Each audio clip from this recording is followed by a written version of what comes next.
All We right. are. So, and Ricardo, can we hit record? We are. Yes, it's recording now. All right, Thank great. you very much, Ricardo. So thank you all for bearing with us. I have the pleasure of introducing you today to Geoffrey Clark. Professor Clark is a professor of history at the State University of New York at Potsdam. He received his PhD in history from Princeton University, and as far as I can tell, has been writing about insurance ever since. Aside from numerous articles, he's also produced two excellent books on insurance. The first is Betting on Lives. It's one of the most brilliant historical treatments of insurance that I'm aware of, and it was particularly influential for me, specifically because it demonstrated that insurance was alive and well as a legal and institutional practice well before probability theory arose. And his second book, The Appeal of Insurance, is an edited volume with many excellent essays. And I was proud to learn that the University of Connecticut's Insurance Law Center helped support that project, which was a great thing. Today, Professor Clark will be presenting a talk titled The Moral Economy of the Insuring Crowd. As usual, we will be recording this session, and I will take a queue of questions after Professor Clark is done presenting. So Professor Clark, it's over to you. Great. Thank you so much, Professor Panton, and hello, everybody. Thank you so much for inviting me to speak with you this afternoon. And it's a particular pleasure, really, to participate in the programming of the University of Connecticut Law School and the Insurance Law Center, because for so many years, the Insurance Law Center and the Insurance and Society Workshop, which operated out of there, have really played such an important role in fostering insurance studies. And so, this is really a kind of storied institution for our field. And so it's a pleasure to be able to reconnect. And and it's great to see the shoes of people like Peter Kokenberger and Tom Baker being filled now by Travis Panton, and the work is ongoing, so that's wonderful to see. So the title of this presentation borrows from a term made famous by an English historian named E.P. Thompson, who employed it to describe the ways in which collective popular action was brought to bear in the 17th and 18th centuries in Europe to enforce traditional norms regarding the distribution of grain in the face of the growth of long-distance grain markets, with the associated disruptions on local economic and social relations. Today, what I'm going to argue that another kind of moral economy was being evolved by more affluent classes in England during the 18th century, as new forms of commercial capital threatened to undermine the very private property rights upon which the proto-liberal constitutional regime was being built in those years. And I'll be arguing, insurance had a central role to play in the construction of those political, social, and economic structures that eventually came to be regarded in the West as normative. Now, I know our time is limited, so I can only touch on a few points, but we can certainly explore other avenues in the Q&A and perhaps issues that were raised in the readings that were pre-circulated. And of course, if anybody has a question or needs clarification during the course of the talk, please don't hesitate to shout it out. And because I can only see, I think, 3 other boxes, they really do need to be shouted out. But please don't hesitate, okay? So let's start with maybe, well, let's try that. Yes, okay. Let's start with this image, which actually adorns the cover of my first book. And indeed, it was a it was a real spur to get my book into publication, because this is really, so far as I know, the one and only image of life insurance in the 18th century. And I was so paranoid somebody was going to use it before I had a chance to. So this is a playing card, as you can see, and it was published in 1720. One of at least as part of one of at least two different sets of playing cards that had exactly the same idea. And it's important not just because it happens to depict life insurance, which, as you can imagine, is not a favorite topic for artists, but because of its placement in relation to the rest of the pack. Okay, there are lots of ways we could sort of, as it were, deal with this image, but what I'd like to do is, for our purposes today, is to relate it to some of the other cards in the pack, because I think it tells us something about the place of insurance within the larger business culture of England at this time.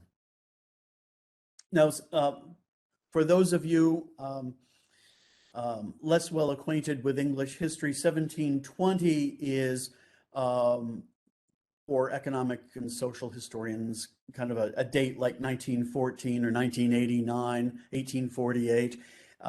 It's a moment of acute crisis associated with the collapse of something called the South Sea Bubble, which was really the world's first great stock market crash. And the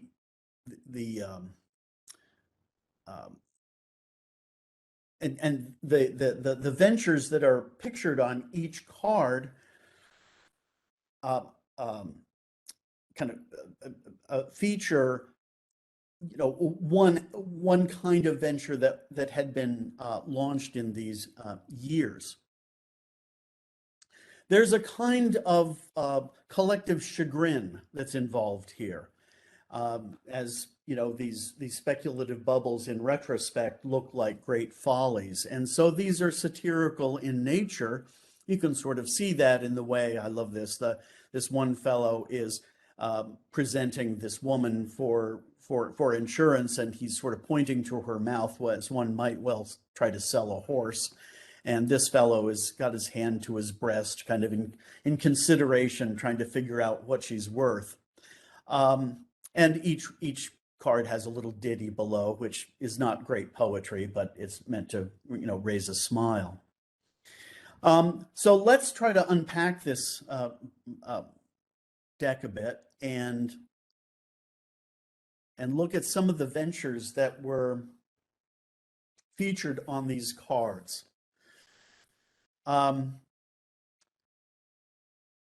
There was a company for sugar baking, big business at that time, of course, with the sugar plantation growth in the Caribbean.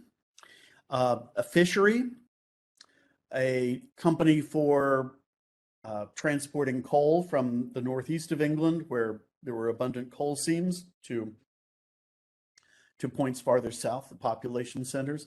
And then here on the far right, an idea for a land bank, okay? And these four all would seem to be pretty straightforward, solid enterprises. These are four of many that are portrayed in the pack, but also among an even larger array of companies that were launched in the period of what historians call the financial revolution, which, broadly speaking, took place between 1690 and 1720, and kind of had three poles: Paris, Amsterdam, and London, where new techniques of public finance linked closely to the exigent need for wartime funding, led to kind of weird and wonderful new ideas for the raising of public revenue. And this in turn helped spawn a more kind of a widespread public or private appetite for enterprise in all kinds of lines of business. So, I think a few weeks ago you had a presentation by Hannah Farber, I believe, who showed you some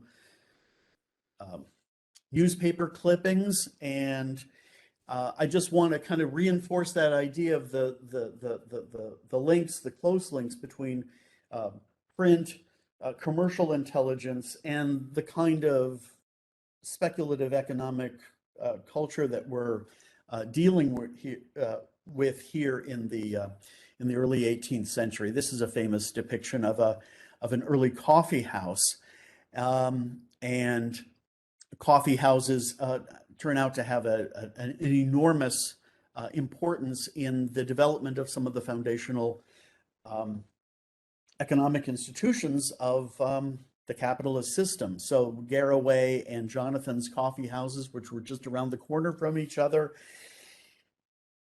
in London became were the origins of the London stock market.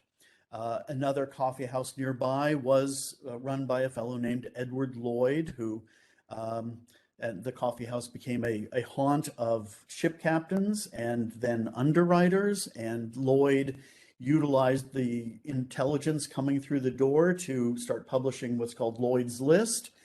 And the underwriters gradually, in this kind of process of emergent behavior, then gradually kind of create a more and more formal association, and this is the nucleus of Lloyd's of London. So the publication of the gathering and publication of commercial intelligence, getting stoked on caffeine, and this wider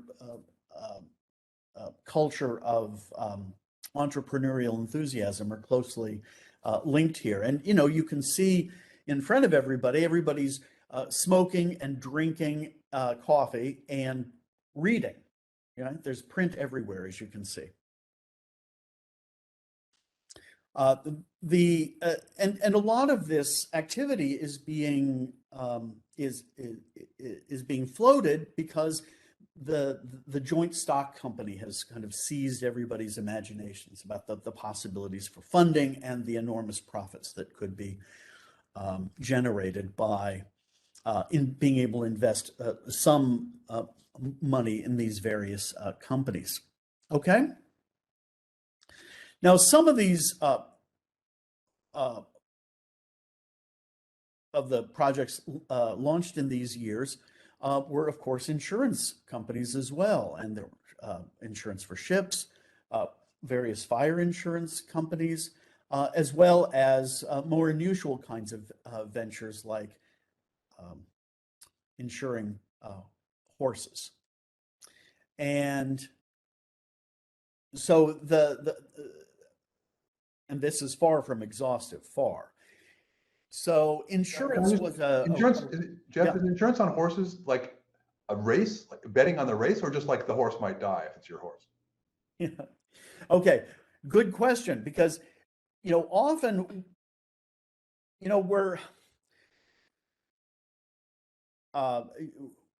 as we'll see in a moment, we get various companies that are described as insurance companies. And then when you scratch the surface a little bit, you realize that the term insurance is being applied in a more general way to signify a kind of guarantee or protection against certain kinds of things that don't actually employ what we would call an insurance mechanism. So from the outside, it's a little bit hard to know what exactly horse insurance was, although it's quite possible that this was an effort to insure the lives of horses as one might insure the lives of people, right? That's quite possible. But for a lot of these companies, we don't know very much about them, right? In fact, there's no other historical record for a handful of these companies that are depicted. About some, we know their operations in some detail. We know the fluctuations of their stock prices, for example. If I had to bet on the cards, as it were, I would bet that each of these companies actually corresponds to at least something that somebody was trying to get off the ground. Okay? But exactly what the nature of the business was is a little bit hard to know based on the descriptions, okay? And that point, I think I can drive home by looking at the next few cards here, because, oh, I'm hitting the wrong thing now. Here we have some ventures that look pretty fanciful. Here on the left is a company that seeks to erect houses of office, that is to say, kind of public toilets, in Britain, in North Britain, for strangers and travelers. Okay, and I suppose here on the left, for example, you have a fellow relieving himself in the and does not have to do as his fellow is doing, which is pulling down his pants and defecating in the water. That would seem to be something that somebody has just thought up, but it's quite possible that this was a real venture. This thing, an office for curing grandpox or clap, of course, venereal disease. Interestingly, I've seen in other sources, contemporary sources, this being described as insurance, and a kind of insurance office. And when I first ran across it, I was trying to think how on earth could this be turned into an insurance scheme? But it turns out that it's the use of the term insurance in more in that way of kind of protecting you from a continuance of the disease. That is to say, a place where you go to get treated. Okay. So this was real enough. I don't know how far it got. My guess is, given the therapies of the time, not very far. But and then there's this one on the right, which is Huckel's machine, which was a kind of primitive machine gun with round balls against Christians and square balls against Turks. So there's a little bit of hostility being expressed to the Turks there. Now that one would seem to be just a joke, but in fact there are examples of this machine in the Tower of London. This was a real thing. Okay, so it's not always easy to decide what was real and what was not based on apparent plausibility. Okay. So you get an idea of the kind of freewheeling entrepreneurial spirit that was blowing through London, but also Paris and Amsterdam in this period.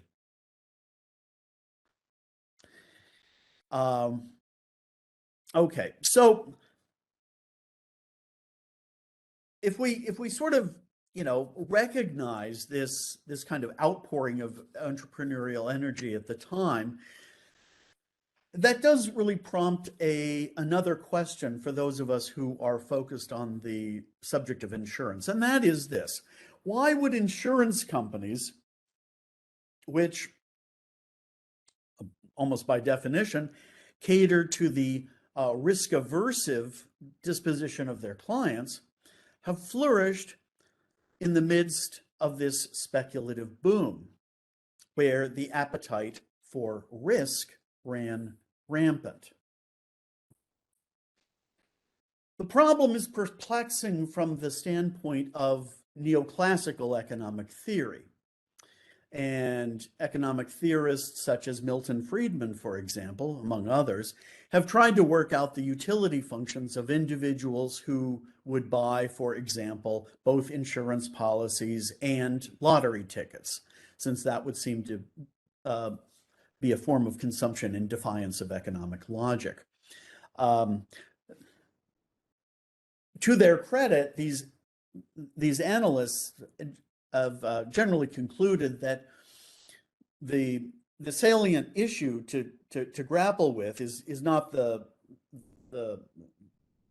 individual's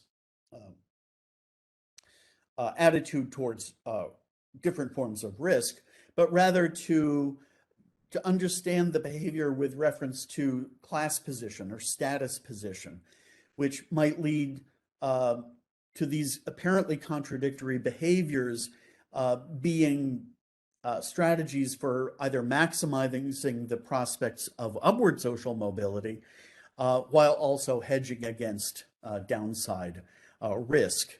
And that's that sociological point I want to just hold in abeyance for the moment and come back to it in a moment if I might. In terms of sort of understanding the consumption of insurance as a risk-loving or risk-averse behavior, I think the problem of reconciling these supposedly contrary impulses is actually not so difficult to solve. And the answer is simply that whether we understand what we're doing or not, we pay for insurance in order to reduce routine and foreseeable risks in order that we can take more interesting and potentially profitable risks. So insurance consumption is not necessarily a means of avoiding risk at all. Quite the reverse. It can be seen as a necessary backstop for those seeking to take on more and more risk. So seen in this way, insurance consumption is congruent with, even necessary to, a spirit of capitalist adventure. And, maybe for those of us who grew up in modest circumstances, we can sort of think about the chances of following a career path that might involve long odds as being possible by knowing that we don't really have to worry so much about the economic consequences of our house burning down or of hitting somebody in our cars by mistake, where we would face potentially have potentially ruinous financial consequences. Instead, we can hedge those through moderate regular payments in order to have a more interesting life and take a few risks, which makes life worth living after all. So, viewed in terms of the institutional origins of insurance, it comes as no surprise that a whole flotilla of vehicles designed to mitigate risk via insurance should have launched on a tide of speculative enthusiasm. Risk minimizing and risk taking behaviors were just opposite sides of the same entrepreneurial coin. And we may conclude that insurance therefore acted both as a midwife and as a child of the financial revolution. Okay, both as something expressing that speculative energy and also allowing that speculative energy to accelerate. So to return to the social point that I adverted to a few minutes ago, in social terms as well, insurance played an important role in securing the fortunes of the so-called middling sort. And this is a term that was used both in the 18th century and also by modern historians to describe a kind of an emerging class, but with the added idea of station, which was more kind of belonged more to the kind of mental categories of 18th century people. These growing ranks of medical and legal professionals and clergymen and office holders, bureaucrats of various sorts, and other members of what historians sometimes call the urban pseudo-gentry. And by the way, if I can be a little bit cheeky, the people with whom I am speaking are the perfect descendants of this group of people, since you guys, you know, I'm content to just put a PhD at the end of my name, but you guys want to put an ESQ at the end of yours, Esquire, which means that you're a kind of a super gentleman or a super gentlewoman. And so lawyers have continued this kind of affectation of gentility, which is really an authentic expression of this kind of a social pretentiousness that really belongs to the world we're discussing right now. Okay, so the Esquire label is continuous, a continuous tradition, and locates you guys in exactly you know, this analogous position. Now, the growth of professional classes and these kinds of people are they're expanding. They're in absolute numbers. They're still, of course, not very important in terms of the overall population of the kingdom, but they are growing strongly, proportionately, and of course, by their nature, have an urban hue, right? And so there are lots of them in London, of course, but also in the county towns and trading centers of England as well. And their emergence really represents the appearance of a new and distinctive set of financial needs. If we think about an earlier time, the kind of middle, and we're really talking about the upper middle ranks of society, would have been, you know, merchants and the like. And if you're a merchant and say you die prematurely, well, that may spell hardship for your family, but at least you have the business and the commercial stock, which can be inherited and carried on by your heirs, whether it's your widow or your children or what have you. Lawyers and doctors and bureaucrats don't have that luxury, right? If they die, their capital dies with them because it inheres in the skills that they've acquired. They're educated in that way. So they have a much more precarious position in society, right? Their downside risk is much greater. And so the growth of these people really provides a kind of a market foundation for the early life insurance market. And for those of you who had a chance to look at the article from Urban History, I'll just reproduce one of the tables, or maybe the only table from that article. And this breaks down the occupation of people who were insuring themselves, okay? And that's not the only kind of insurance pattern that one could do, but this is what they're doing. And the Amicable Society operated in London from 1706 to 1768. And so you get an idea of the absolute number and the fraction of the total over here. Now, what you would really want to know in order to make sense of these figures is the overall frequency of, say, gentlemen and esquires in the general population, right? Or the number of builders as a fraction of the total population. We don't know that. But, you know, for our purposes, it doesn't even matter, because we know that people who were manufacturers would have far, far outnumbered people who were gentlemen or esquires or public service and professionals, right? These are the people we're really talking about who were the urban pseudo gentry, and they're very difficult to disaggregate because some of the lawyers are hiding here in the gentlemen and esquires because that's how they're describing themselves, even though they're probably better described as professional over here. So all you have to do is eyeball these columns and realize that there's an enormous bulge here. This is where the real demand for life insurance services resides. And this is a kind of testimony to the emergence of the kind of society that we see around us. I mean, modernity is very much in the eye of the beholder. But if you want to talk about a kind of a modern society where many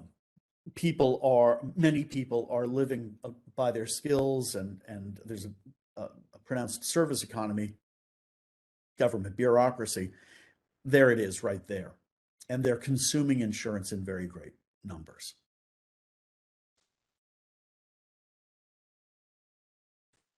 But this table leaves out a big part of the early, the dynamics of the early life insurance market. Remember, these are people who are insuring themselves, either for the benefit of their own estate, they dispose of the benefit in their will, or for the benefit of somebody else. Okay, so this is the kind of insurance pattern that's most congruent with the consumption of insurance that we do today, right? Kind of prudential insurance, trying to protect families from our premature death. But this is actually what the life insurance market looks like in the early 18th century. And it's, I mean, I think part of the point of this figure is, oh my God, that's impossible to read. And so if you get that far, in a way, that's the point has been made. You understand it perfectly well. For those of you who haven't had a chance to puzzle over it, basically the vertical line, this vertical column here, lists the members of a household, the Hickox household of a street called Iron Gate, which is not so far from the Tower of London, with John Hickox and his wife Elizabeth Hickox.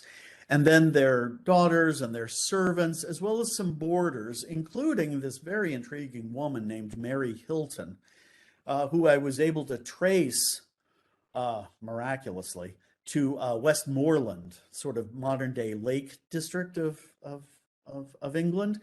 And she had separated from, not clear the circumstances, probably not entirely happy, from her husband, who was a drunkard, George Hilton. And she had taken up residence in London, a long way away.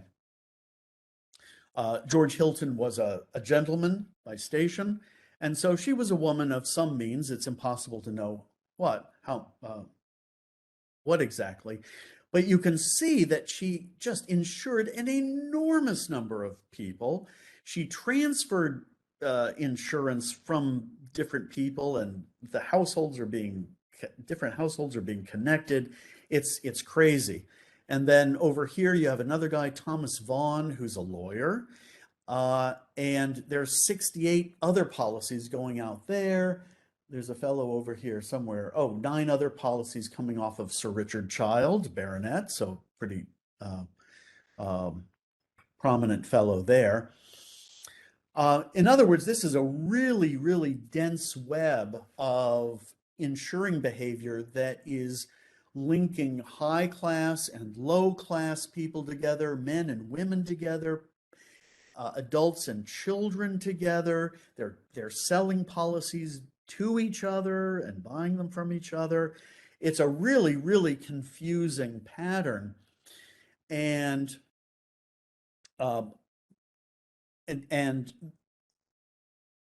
what I'm trying to argue here is that the emergence of insurance allows people in this remarkably unregulated atmosphere to improvise and to kind of make up, to utilize this new contract in all kinds of ways that suits them.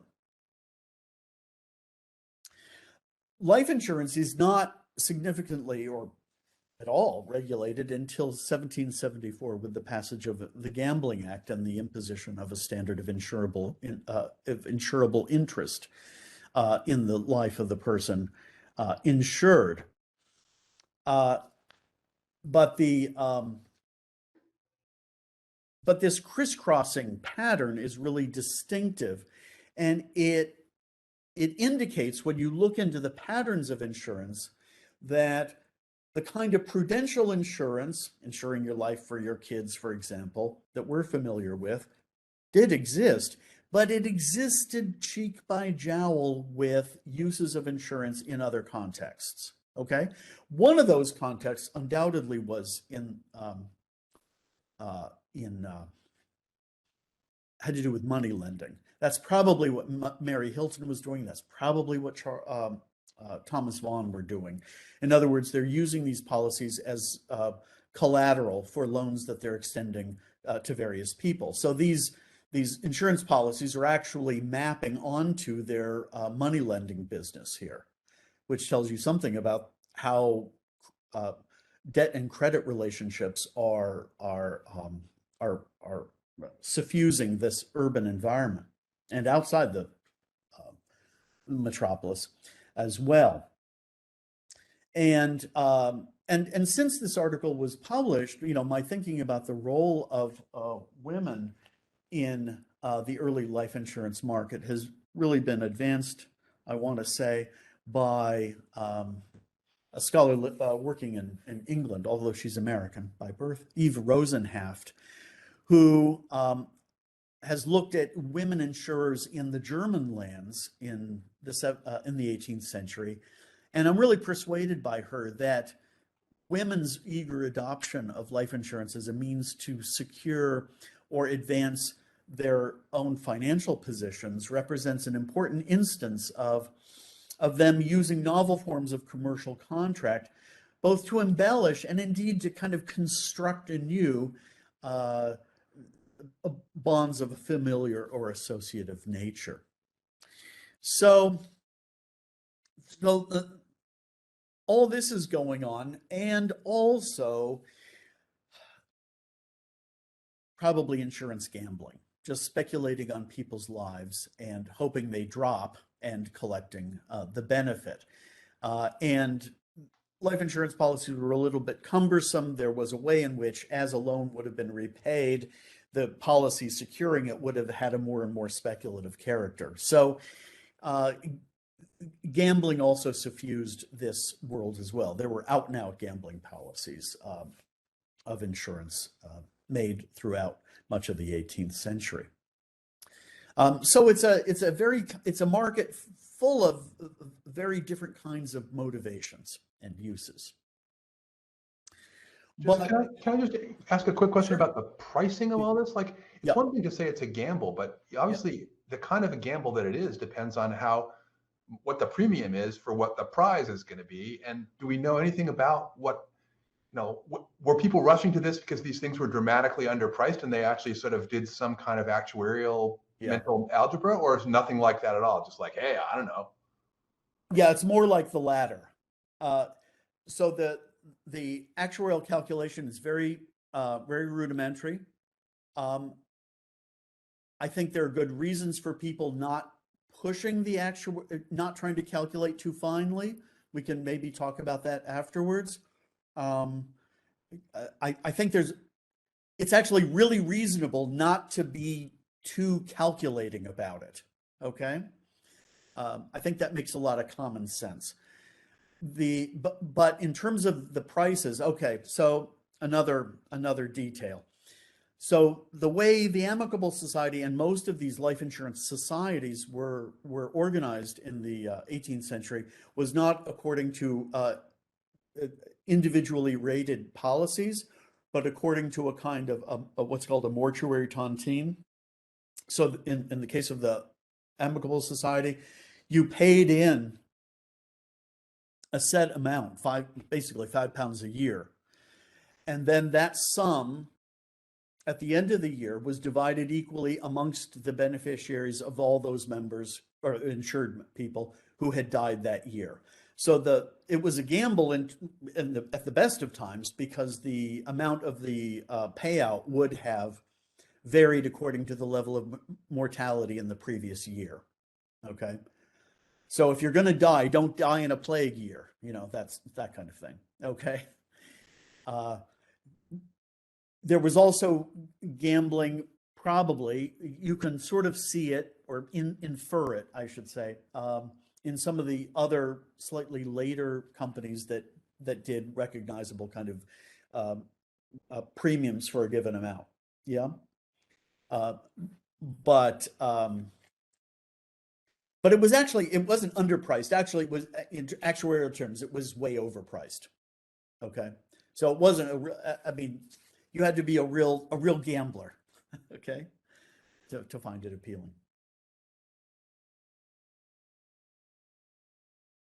Okay, so however we understand the motives going on here, what is happening here is are illustrations of the way in which commercial contracts are creating property in people. Okay, sometimes without even their consent. And what this did was that it tended to undermine and disrupt the lines of authority and deference and property holding that traditionally had joined men and women, parents and children, masters and servants, the highborn and the low, into a stable hierarchical order. In other words, this is highly disruptive given the kinds of sensibilities at the time. Okay, and this is really where I was one of the issues I was trying to explore in the other article, The Slave's Appeal. And in that article, I argue that after about 1690 or so, the proliferating forms of commercial property, like that created through insurance contracts, presented a dilemma for those who, here, I'll let you look at something else here if you'd like, who presented a dilemma for those who equated political liberty with private property rights and an untrammeled freedom to make private contracts. Okay, this is the aftermath of the Glorious Revolution and a period when liberty to hold property, liberty to make contracts, was seen as the basis of a free people.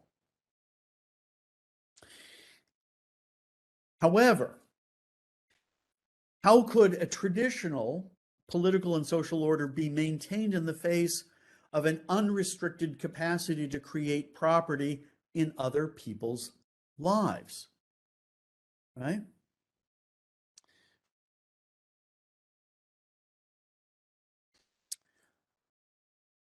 Where am I here?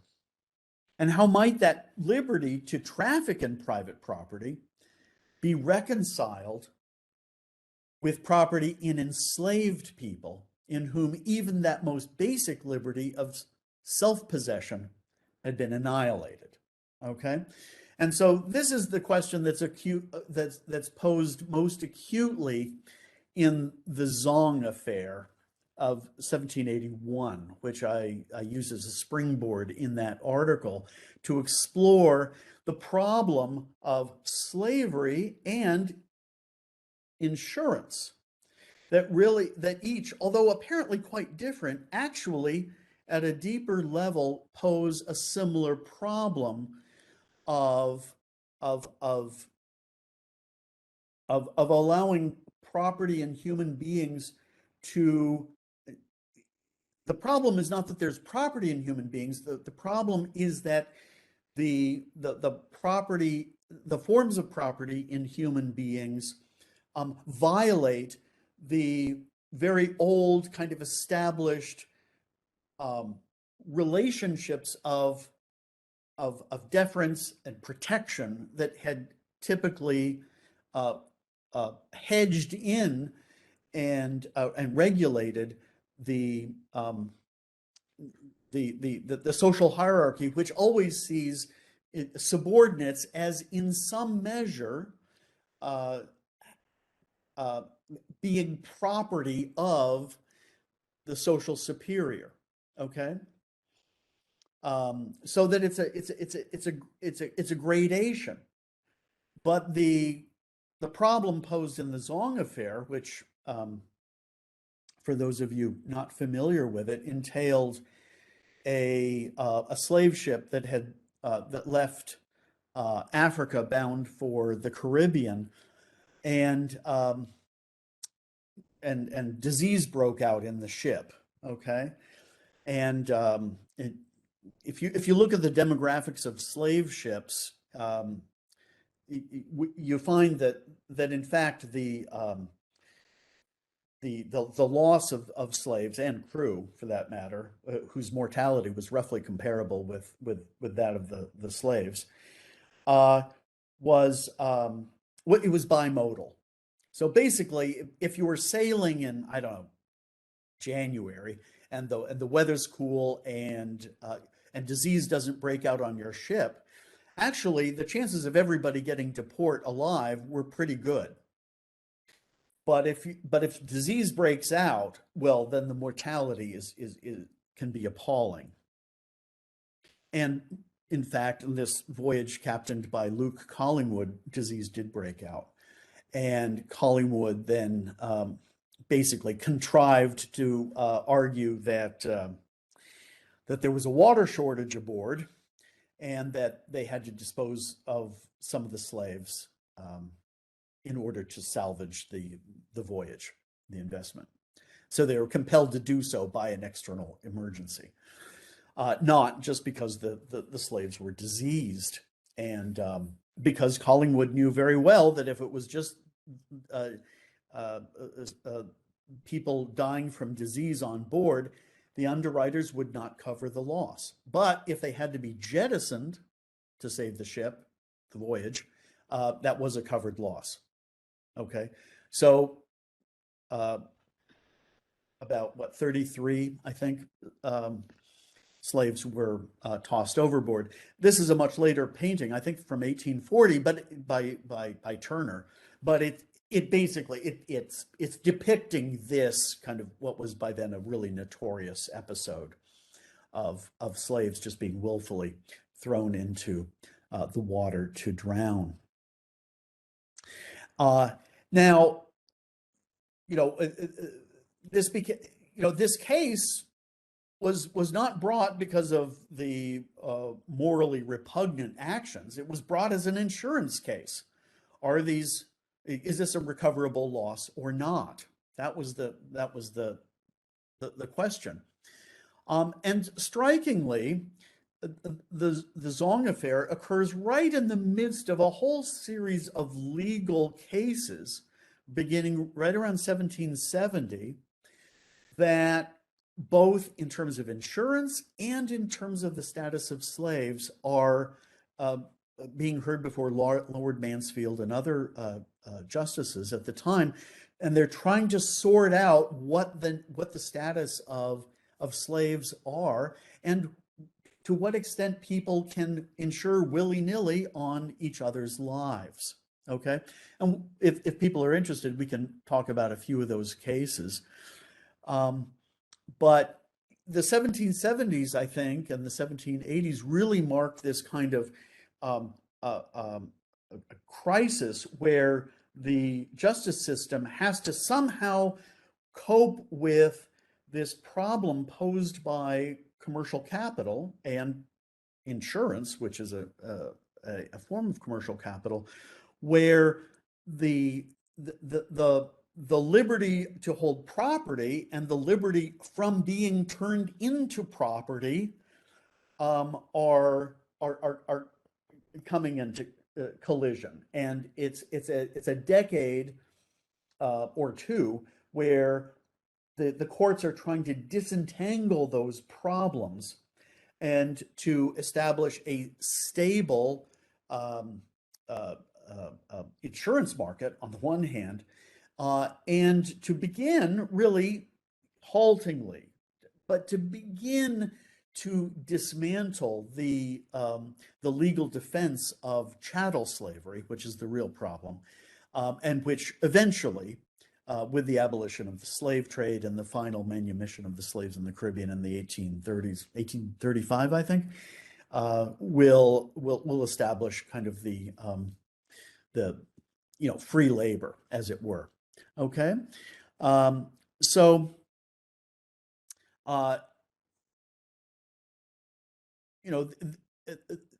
both in both these realms, we see the same problem with trying to regulate the circumstances under which a property could be created on the continued life of another human being. So with that, I think I'll end, and thank you very much for your attention. And I have spoken way too long. I'm sorry. Okay. That's fine. So, thanks, Professor Clark. So we've traditionally, if you're willing, hung around for a few minutes after the hour in case people have questions that we don't have time for. So the queue is, how do I stop sharing? End of slideshow, click to exit. I think at the bottom of your WebEx screen, there should be a. There we go. Okay. And go back to WebEx at the bottom. And then do I do that? Can I do that? No. What am I doing here? On the menu. Oh, there we go. Okay. Yeah, I've got you. Okay, I'm there. Can you see me? I can see you fine, but you're still sharing. I'm still sharing. I'm sorry. Which is not a problem. It's fine. I think we can all see you. So I might take indulge myself and ask the first question. So I'm not an historian, but there's a question that's been on my mind about the kind of history of insurance, especially as an insurance law scholar. So I take the narrative you're describing now to be something like, there was a murkiness in the kind of public and legal conception of what insurance is and what was permissible under the kind of heading of insurance. There was gambling, and then there was what we would think of today as proper insurance. And over the course of 100 or 150 years, at least in London, there was a kind of crystallization of a conception of insurance that is narrower and resembles more closely what we think of today as being insurance, and the kind of gambling side of it got slowly carved out. And I take it that is a development that kind of runs parallel to the development you're talking about, of this construction of this new type of society, this new type of person that had property in their skill set, and as well as other things, just new types of relationships within society. The question I have for you is, how do you think of the role of law in that sort of broader social change regarding regarding the public understanding of what insurance is? And I know that historians don't like to draw causal arrows that much, but the way I would frame it would be like, do you see the law and legal changes like the Gambling Act or important judicial decisions that bore on the insurable interest question or whatever as being movers of social change or responses to broader social change? Well, I would see them in more responsive to those changes, because I think that certainly in the 18th century, I think that justices are really loath to kind of get in and start mucking about with what people can and can't do, and so they only start defining and regulating when they're really forced to. When when there's a challenge to a contract, which one of the parties made freely, but has decided, since the bet went against them, that they're gonna dispute the validity of the contract. Okay. And at that point, then there has to be an adjudication, right? But I don't see I see the courts as really being reactive and is not stepping in and doing this proactively at all. Now, I'm not a lawyer, so I wouldn't even describe myself as a legal historian. So take it with a grain of salt. But that's how I would see it. But just so to clarify, that then the story you would tell would be something like, of the following form. You'd say there was a conception of an insurable interest that was kind of in the air, and that got codified in the statute, rather than the statute articulating a conception of an insurable interest that influenced the way people in non-legal settings thought about what insurance can properly do. Yeah. Okay. So this takes us in several different directions, but okay. So another legal aspect of life insurance in Europe in its formative years, and really is from basically from the 15th century onwards, is that it's illegal almost everywhere in Europe. Okay, it's highly regulated. A couple places in Italy where it remains legal under certain circumstances, but England is quite exceptional in having a very permissive insurance market, and and elsewhere there are strong kind of moral arguments against it, strong pragmatic arguments, because there had been spectacular instances of abuse, of people being killed, or of lives being switched, deceptions of various sorts in order to try to defraud underwriters.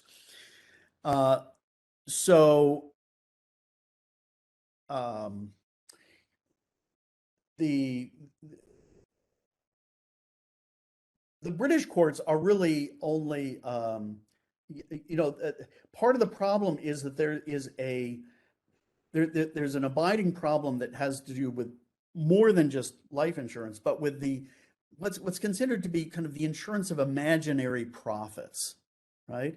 Of just saying I have a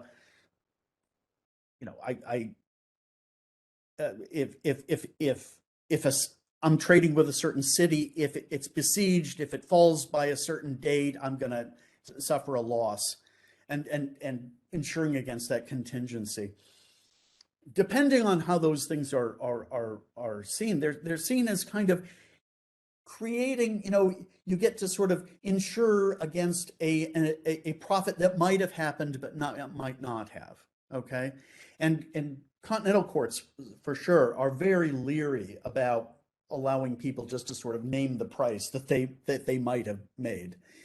And so part of the problem is figuring out what something's worth, right? And having either an extrinsic standard, or if it's not just extrinsic, right? Like, you might be able to insure my life for $5,000 because you just loaned me $5,000, right? So, but what's the value of your husband or your wife's life to you?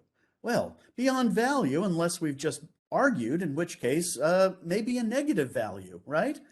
So, and there's a case, Mary Spencer's case, which is argued just a few years after the Gambling Act, which basically poses the same basic problem of a wife insuring her husband's life for a lot of money after he had already bought an annuity for her, and he's going off to join a detachment in the Caribbean, and of course dies.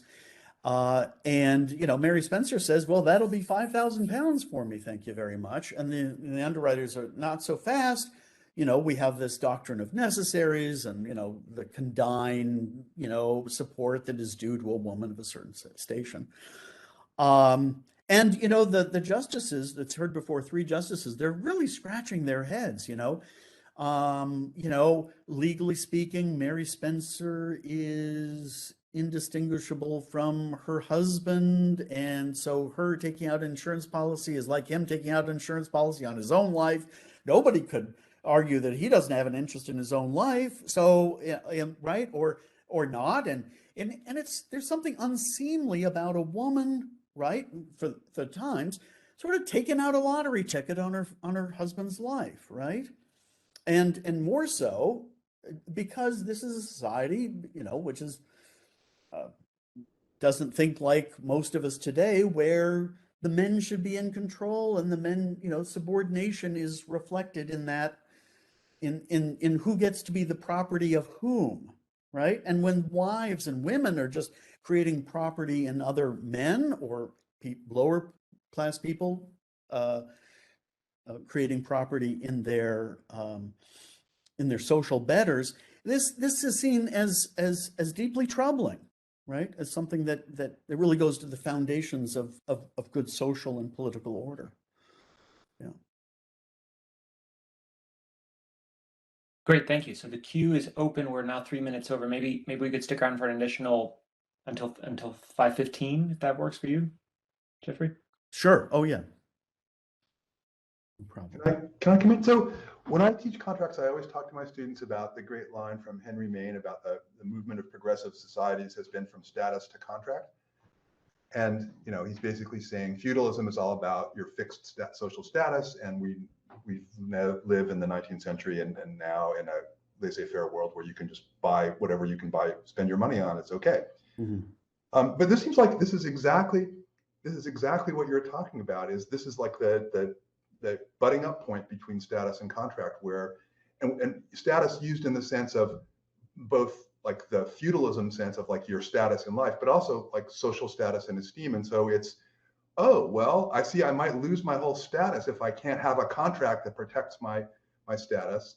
And so this is kind of like the place where they intertwine, or where like the cutting edge seems to be. Does that sound like it's describing what you're saying? I'm just repackaging maybe your insight.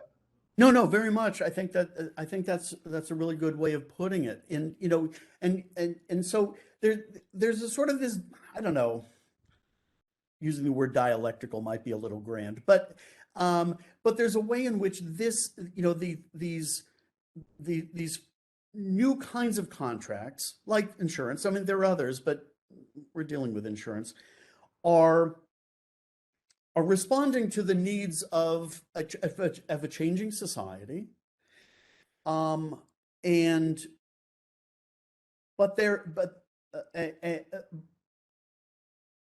they're seeking to kind of preserve, the fortunes of people, but how they're being used is in this way that is highly improvisatory. Is that a word? And so it's potentially really disruptive, to this society, right? So there's this kind of difficult period of adjustment where people have to kind of redraw the boundary lines and try somehow to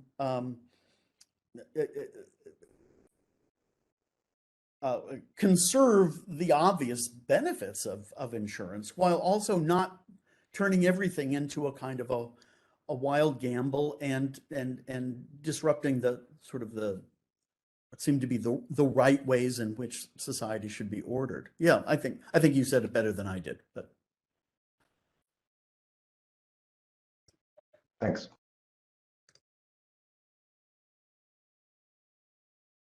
Other questions? The floor is open.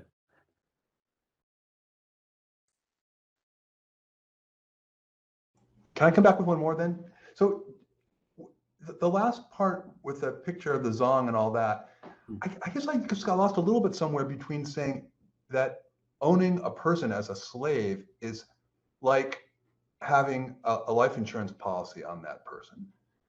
And maybe that's just a modern 21st century person who can't, I just don't see how those, I thought I heard you to be saying that somehow those were closely tied, at least in the minds of the They're contemporary. insured. The slaves are insured. But you were, I thought I heard you to be saying that having a life insurance policy on someone is a kind of ownership of that person, or at least they worried that it was, or something like that. And I just, can you further that intuition to me? Because I just, from my perspective, I can't see how that's true. How what's true? How owning a life insurance policy on someone is a form of owning them as property, that they are your property in the same way that a slave would be your property. Right. Okay. And this is where, okay, so so I'd refer you to the article. I'm not promising that I'm clear or that you'll be convinced, but the critical insight is that English law did not distinguish. We tend to think about freedom and slavery as binaries. Okay, that's not how they saw it. It's a continuum. So chattel slavery exists on one end of things. Okay, but apprentices, indentured servants, right, of various sorts, they're all kind of seen as property. They're property with rights. They have rights.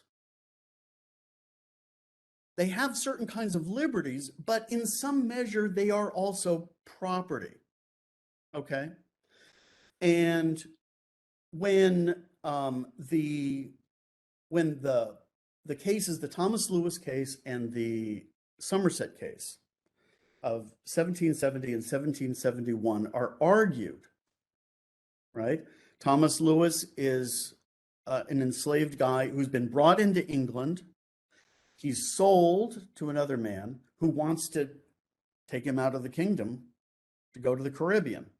Thomas Lewis, quite properly, says, no thanks, right? It goes to the court, right? And the court says, well, in this case, the whole ownership thing is rather murky. The proof is rather bad. You can't take him out of the kingdom, but not on a more general case. A few months later, the famous James Somerset case is heard. Okay, same set of circumstances. Basically, the owner wants to take him out of the kingdom. He says, "I want to remain here." Mansfield is trying to do everything just to not hear the case. Just free him. Do anything, but we don't want to have to do with this. Mansfield famously says, I would have every slave master think that the slave is free in England and every slave to think that he's enslaved. Right? He just doesn't want to deal with it. And this a man actually I believe whose niece who was mixed race and who lived with him, right? So, his brother had died, I think, and had a child. So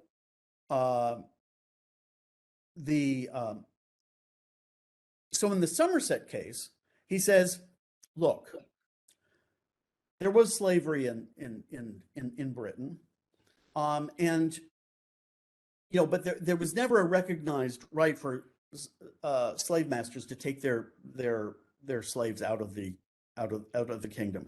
And in any case, really what we have here is a servant who's indentured, and he's indentured for the rest of his life.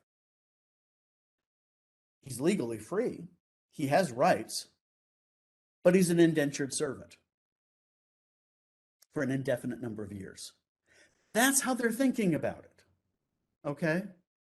So the property that is created in a insurance policy doesn't have to be entire, because they're not thinking about this as you're owned or you're not owned.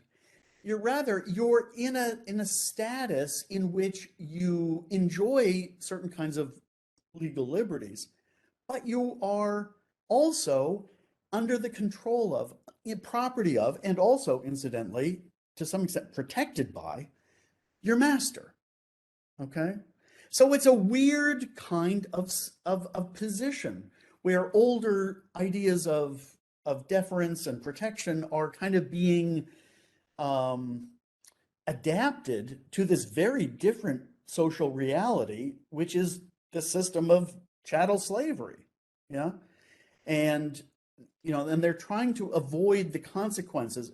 Basically, Mansfield does not want to emancipate at one stroke the 15,000 men and women who are held in bondage in England at this time.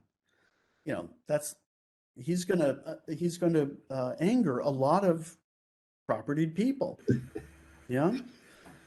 So I think Professor Stemple has the last question, and then we'll end. And I'll try to make it quick, and it's two, but they're real quick. First, as to the exchange between Peter and Geoffrey too, is there some sort of ribbon connecting this to the so-called dead peasants insurance that Walmart and people like that have been taking out on lower level of employees, or at least did it one time, or on a higher socioeconomic status? And somebody might be able to update me on this. Boston University some years ago was, wanted to take out insurance on donors. So there's still that kind of property life insurance commingling there. That I just, maybe Geoffrey could speak to quickly. The other question I have, just real empirical, is on the issue of the merry widow with the arguably overinsured husband. Was there ever much back and forth about whether the bearing of the risk should be by the insurer through its underwriting? Nobody held a gun to their head and said, issue 5,000 pounds on this guy. A deal's a deal. That's kind of giving them a hidden exclusion. And I don't know if that got debated at all in the cases. Yeah. Nice seeing you again, Jeff, by the way. Okay, so Mary Spencer won her case. And it posed a problem for the Gambling Act, because the underwriters say, hang on a minute, this it would seem that a very small matter takes a case out from the restrictions of the Gambling Act. But I argue elsewhere that that's the genius of the Gambling Act. It basically just means that people can enter into these contracts, and I think you're exactly right. The underwriters took the money; they weren't coerced, but it means that it puts sort of some guardrails on this, and they don't want to get too out over their skis, because ultimately this is challengeable at law. So that's one thing. The first thing you said, what was it that you mentioned? I was thinking about Boston University and yes. Walmart taking out life insurance on people. And I heard about this while driving my tin can, at that time Subaru, across Nebraska. I heard it on the back from my home in Colorado. I was driving back to graduate school, having just returned from England studying life insurance. And I heard this scandalous report about John Silber's effort to have people donate to the college by the university insuring their lives, right? And of course, there's outrage. Well, I'm thinking, I've seen this all over the 18th century. It's no big deal, People are perfectly capable of allowing Boston University. Turns out the Gambling Act was always assumed to apply to America, so it was conserved across the Revolution. Those are, and I think it had to do with which states you can get away with. And I think basically it was a legally murky area in Massachusetts, if I'm not mistaken. There was a case a few years later in New York, about 15 years ago or so. The lawyer called me up, and it was a similar kinds of case where a guy had insured his life, or I can't remember the details now, but it was challenged. And New York, to its credit, said, yeah, the insurers, they made the contract. This guy was not he was fully aware. I think he was a lawyer by trade, in fact. So I contacted, as an aside, I contacted Boston University saying, "Oh, I'm working on this project. I'd love to know more about it." They would not talk to me. I think they decided that they didn't need the publicity. They would not talk to me. Yeah. Well, go ahead. With that, I think I'll thank Professor Clark for joining us. Absolutely. It was great to see you all, and we'll see you next week with 3 directors of insurance. We've got the director of the chief regulator of insurance from the state of Connecticut, New York, and Pennsylvania joining us to talk about race and discrimination in insurance law. So until then, see you soon. Thank Thanks, you very Jeff. much. Thanks, Thanks for coming. everybody. Thanks a lot. Bye. Bye. Bye. Thanks, everybody. Thanks.